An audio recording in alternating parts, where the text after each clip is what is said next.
जय मसीह की दोस्तों, एक नई सोच इस आध्यात्मिक और आत्मिक कार्यक्रम में आप सबका हार्दिक स्वागत है। आज एक विशेष दिन है और दुनिया के अलग अलग भागों में इस देश को इस दिन को फादर्स डे के रूप में मनाया जाता है और आप सबको हैप्पी फादर्स डे। फादर या पिताजी की अपनी एक भूमिका होती है, उसको अलग अलग जिम्मेवारियां निभानी पड़ती है। वो अपने जीवन को एक बेटा के रूप में उसके जीवन की शुरुआत होती है, उसके बाद वो पति बनता है, उसके बाद वो बाप या पिताजी बनता है, उसके बाद वो दादाजी बनता है। ऐसे अलग अलग रोल्स अपने परिवार में उसे निभाना पड़ता है। तो आज मैं आपको फादर डे के उपलक्ष्य में फादर के बारे में या पिताजी के बारे में मैं आपको सिखाना चाहता हूँ। बाइबल में अलग अलग फादर्स है, अलग अलग पिताजी है, लेकिन मैं एक पिताजी को आपके सामने रखना चाहता हूँ और उनका नाम है यूसुफ, जिसे इंग्लिश में जोसेफ कहते हैं। जोसेफ या यूसुफ का अर्थ है ही विल ऐड, वो जोड़ता है, वो जोड़ने वाला उसका अर्थ है। और बाइबल में लगभग 12 या 13 यूसुफ के बारे में हम लोग पढ़ सकते हैं। याकूब का बेटा यूसुफ, मरियम का पति यूसुफ, अरमत्ताई गांव का रहने वाला यूसुफ, उसके बाद जुदा का पिताजी यूसुफ। ऐसे अलग अलग यूसुफ को हम लोग बाइबल में देखते हैं, लेकिन मैं आपका ध्यान सिर्फ मरियम का पति यूसुफ के बारे में मैं आपको कुछ बातों को सिखाना चाहता हूँ। मेरे साथ निकालिए लूका मत्ती रचित सुसमाचार, उसका 2 अध्याय 13 वचन मैं आपके सामने रखना चाहता हूँ। Matthew chapter 2 verse 13। उनके चले जाने के बाद प्रभु ने एक दूत ने स्वप्न में यूसुफ को दिखाई देकर कहा, उठ, उस बालक को और उसकी माता को लेकर मिस्र देश को भाग जा, और जब तक मैं तुझसे न कहूँ तब तक वहीं रहना, क्योंकि हेरोदोस इस बालक को ढूंढने पर है कि उसे मरवा डाले। प्रियो, यहाँ पर मरियम और यूसुफ के परिवार में दुनिया का सृष्टिकर्ता जन्म लेता है, और जब से बालक यीशु पैदा हुआ तब से हेरोद राजा उसे मारने की कोशिश कर रहा था, उसे ढूंढ रहा था। उस छोटे नन्हे बालक को मरियम और यूसुफ दोनों बड़े अच्छी रीति से देखभाल कर रहे थे। उन्हें देखने के लिए गडेरिया आए, उन्हें देखने के लिए ज्योतिष्य ने आकर बहुत सारे अपना थैला खोलकर उनको सोना, लोबान और गंधरस को भेंट चढ़ाई। अचानक वे जाने के बाद, ज्योतिष जाने के बाद, परमेश्वर का दूत यूसुफ से कहता है, उठ, उस बालक को और उसकी माता को लेकर मिस्र देश को भाग जा। अचानक उस परिवार में एक बहुत बड़ी समस्या, छोटा बालक है, उसे हम चुप नहीं कर सकते। ऐसे हालात में परमेश्वर का वचन में लिखा है कि उसे लेकर मिस्र को भाग जा। यहाँ पर गौर करने की बात है कि परमेश्वर का दूत ने यूसुफ से कहा, Y The angel of the Lord told to Yusuf, क्यों मेरी को या मरियम को क्यों उसने नहीं कहा? क्योंकि घर का पति या पिताजी या फादर एक गार्जियन होता है, घर का मुख्य व्यक्ति पिताजी होता है। इसलिए स्वर्गदूत ने यूसुफ से कहा, आज फादर डे के उपलक्ष्य में आप घर के गार्जियन हो। परमेश्वर ने आपको अपने परिवार की जिम्मेवारी दी है। परमेश्वर ने आपको घर के मालिक के तौर पर परमेश्वर ने आपको अपने घर में रखा है, जिस तरह यूसुफ उस घर का गार्जियन था या मुख्य व्यक्ति था। और यहाँ पर हम पढ़ते हैं 14 पद में, अब वह रात ही को उठकर बालक और उसकी माता को लेकर मिस्र को चला गया। यहाँ पर पवित्र आत्मा ने बड़े अच्छी तरह लिख कर रखा है, उठ, उस बालक को और उसकी माता को। बेटा का नाम भी लिखा है और उसके माँ का नाम या उसके पत्नी का नाम भी लिखा है। दोनों की जिम्मेवारी यूसुफ के हाथ में परमेश्वर ने सौंपी है। आज इस फादर डे के उपलक्ष्य में प्रभु आपसे बात करना चाहता है। आप घर के गार्जियन है, घर के आप मालिक है, और आपके बच्चों की जिम्मेवारी और आपके पत्नी की जिम्मेवारी परमेश्वर ने आपके हाथ में सौंपा है। प्रियो, इसलिए आप अपने घर को कैसे चलाते हैं, आप अपने पत्नी के साथ, बच्चों के साथ कैसे व्यवहार करते हैं, कैसे उनके साथ समय बिताते हैं, ये बहुत बड़ा प्रश्न आपके सामने इस दिन परमेश्वर मुझे और आपसे पूछना चाहता है। उसी रात को वो निकल कर चला गया। दूसरी बात, उसने परमेश्वर के बातों को माना। परमेश्वर के बातों को मानकर उसी रात अपने पत्नी को और साथ ही बेटा को, छोटा नन्हा सा बेटा को, यीशु को, बालक को लेकर वो मिस्र देश भाग। काफी दूर जाना पड़ता था। उन दिनों में यातायात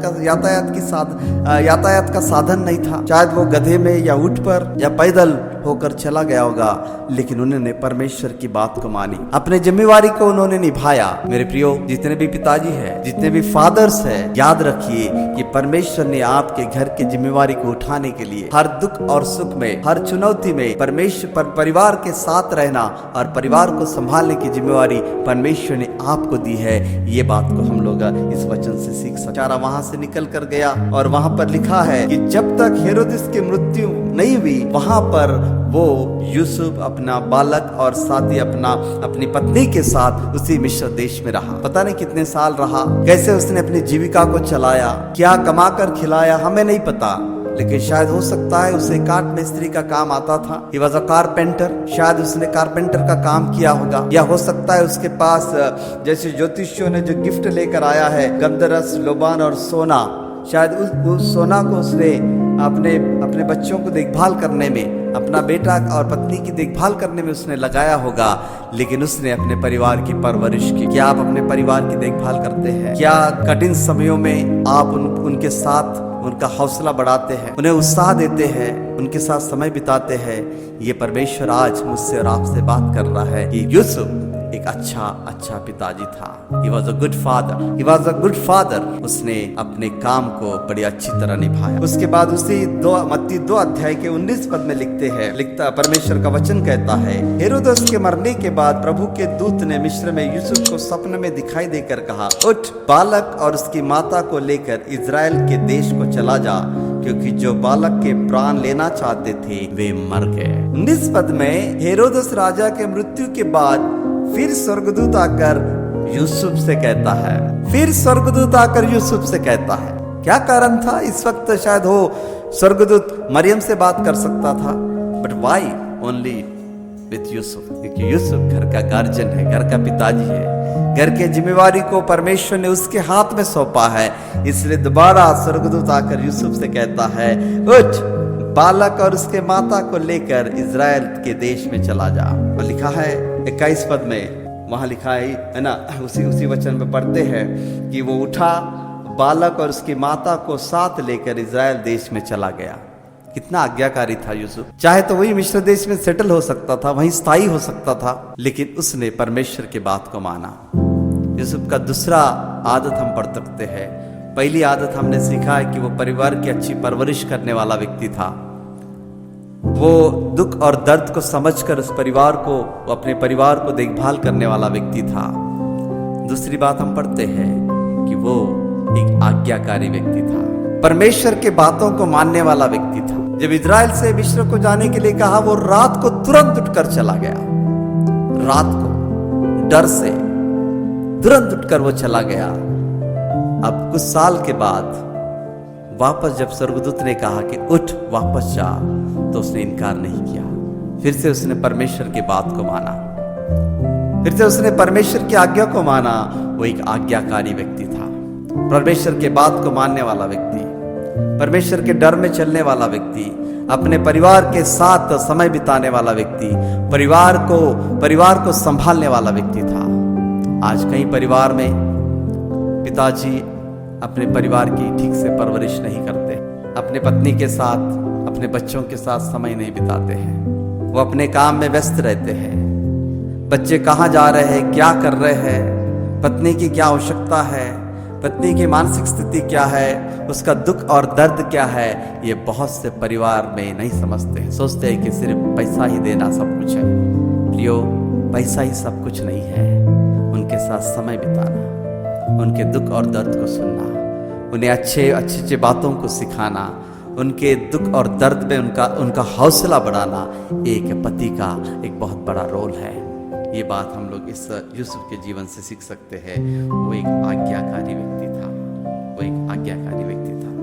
उसके बाद हम पढ़ते हैं दूसरा महत्वपूर्ण विषय लूका रचित सुसमाचार में 2:45 में और एक अच्छी बात लिखी है, वो मैं आपको सुनाना चाहता हूँ। लूक चैप्टर 2 में बालक बड़ा हुआ यीशु, वो बुद्धि और ज्ञान में बढ़ता गया। माता मरियम और यूसुफ बालक यीशु की अच्छी देखभाल करते थे, उसे अच्छे मार्ग में ले जाया करते थे, अच्छी बातों को सिखाते थे। और वचन में लिखा है कि बालक बढ़ता और बलवंत होता गया, बुद्धि से परिपूर्ण होता गया और परमेश्वर का अनुग्रह उस पर था।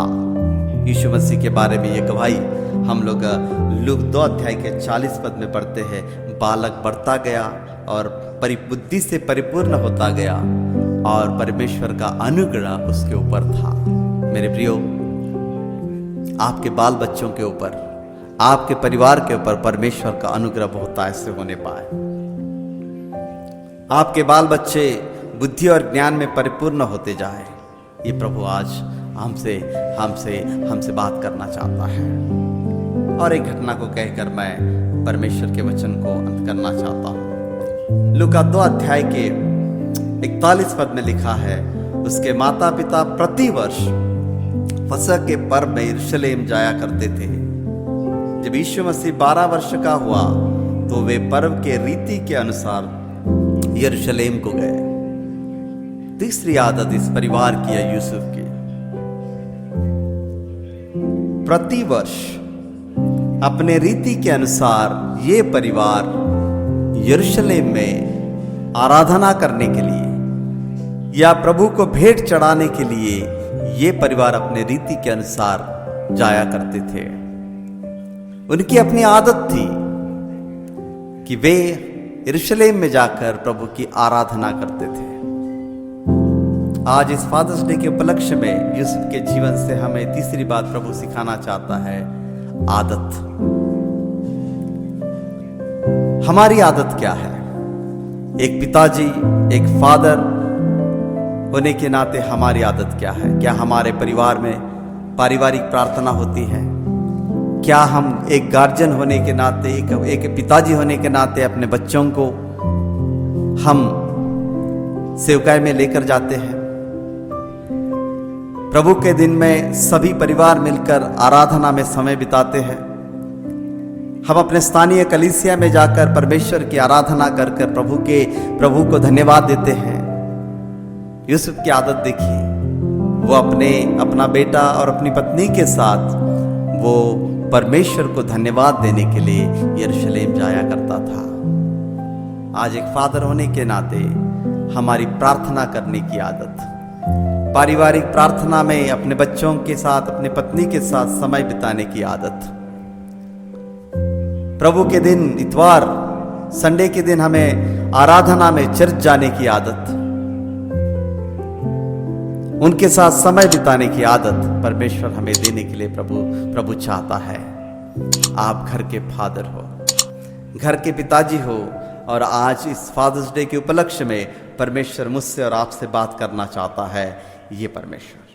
चौथी बात, यरूशलेम गए, लेकिन जब वापस आ रहे थे तो उनके साथ यीशु बालक उनके साथ वापस नहीं आया। वे सोच रहे थे कि वो किसी रिलेटिव्स के साथ या जान पहचान वालों के साथ या कुटुंबियों के साथ वो वापस आ रहा होगा करके माता पिता ने सोचा, लेकिन वो वापस नहीं आया। ये लोग वापस आ रहे थे, लेकिन वो वही यरूशलेम में रुक गया। लेकिन 45 पद बड़ा अच्छा लिखा है लूका 2 के 45 में, जब वो नहीं मिला तो ढूंढते ढूंढते यरूशलेम को फिर लौट आए। ढूंढते ढूंढते यरूशलेम को फिर लौट आए। माता मरियम और यूसुफ दोनों यरूशलेम को वापस लौट आए। समस्या है कि बेटा वापस नहीं आया। बेटा यरूशलेम में रुक गया। उन्हें पता चला कि बेटा उनके साथ नहीं है। इधर उधर ढूंढे, इधर उधर उन्होंने पूछा, किसी को भी पता नहीं। लेकिन वहां पे लिखा है कि 45 पद में ढूंढते ढूंढते यरूशलेम को फिर लौट आए। एक बहुत बड़ी जिम्मेवारी as a father, as a mother. कभी कभी हमारे बेटा बेटी, हमारे संतान भटक जाते हैं, कभी कभी परमेश्वर से दूर हो जाते हैं, या कभी कभी वे हमसे दूर रहते हैं पढ़ाई के कारण या और कोई आवश्यकता के कारण वो हमसे दूर रहते हैं। लेकिन माँ और पिताजी के एक अच्छी बात हम सीख सकते हैं कि वे ढूंढते ढूंढते यरूशलेम पहुंचे। The responsibility of parent, responsibility of father. बेटा कहाँ गया? बेटा वापस नहीं आया। उसे क्या हुआ? कहाँ, वो कौन सी समस्या में है? उसका तकलीफ क्या है? वो कहां पर है? ये सारी चिंता, ये सारे परेशानियां उसके मन में घूम रही थी और तुरंत वो वापस यरूशलेम जाता है अपना बालक बेटा यीशु को खोजने के लिए। उस वक्त उसकी उम्र सिर्फ 12 वर्ष की, टीनेज का भी नहीं था। लेकिन यहां से एक बात पवित्र आत्मा परमेश्वर मुझे और आपको सिखाता है आज के स्पेशल दिन, हम अपने बच्चों की आवश्यकताओं को देखना, उनके उतार चढ़ाव में हमें उन्हें प्रोत्साहित करना, उन्हें समझाना, उन्हें अर्थ देना, उन्हें परमेश्वर की बातों को सिखाना। वो गिरते हैं तो हम उन्हें सांत्वना देकर उठाना, ये एक गार्जियन का काम है मेरे प्रियो। यूसुफ ढूंढते ढूंढते वापस यरूशलेम को गया। क्या मैं और आप यूसुफ की तरह एक अच्छा पिताजी बनना चाहते हैं? 4 बातें हमने सीखा। यूसुफ परमेश्वर के बातों को मानने वाला व्यक्ति था। यूसुफ एक आज्ञाकारी व्यक्ति था। यूसुफ अपने आदत के अनुसार परिवार को लेकर सेवा संगति में जाने वाला, चर्च में जाने वाला व्यक्ति था। परिवार के साथ समय बिताने वाला व्यक्ति था। परिवार को प्रभु परमेश्वर के बातों को सिखाने वाला व्यक्ति था।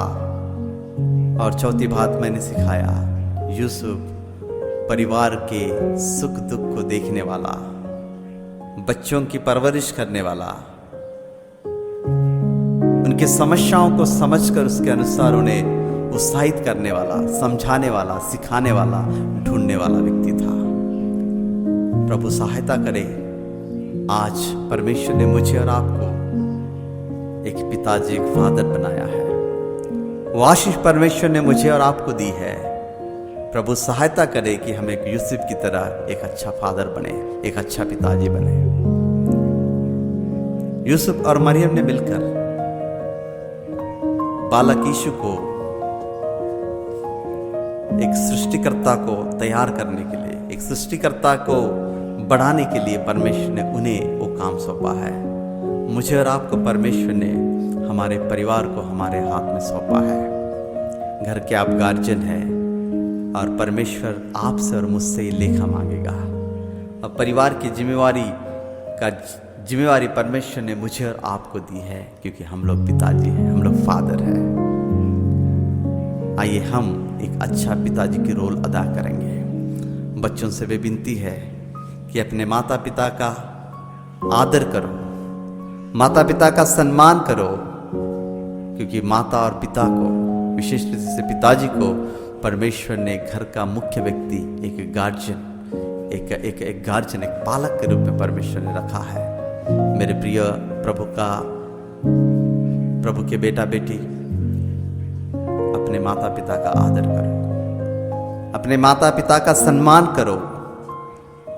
और पिताजी को परमेश्वर ने आज सिखाया है कि जैसे यूसुफ का जीवन था, वैसा ही मेरा और आपका जीवन प्रभु चाहता है। फिर एक बार आप सबको जय मसीह और हैप्पी फादर्स डे।